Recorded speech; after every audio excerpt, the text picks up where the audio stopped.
Start by parking safely, turning the engine off, and removing the key. Empty everything out of your glove box.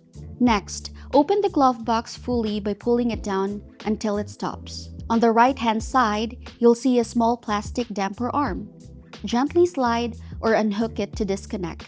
It should pop free with a little pressure. Now squeeze the sides of the glove box inward, near the hinges.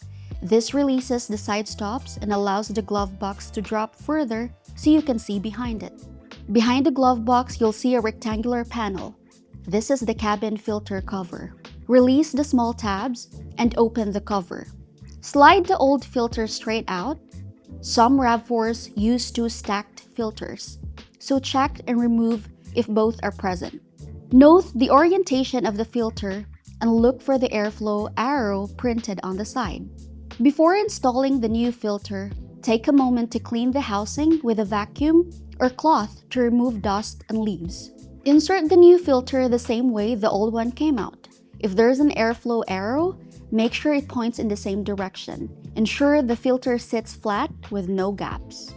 Snap the rectangular cover back into place until it clicks. Now, lift the glove box back into position, squeeze the sides inward to re-engage the stops, and reattach the damper arm on the right side. Finally, close the glove box. Start the fan and check for normal airflow and no unusual noises. And that's it!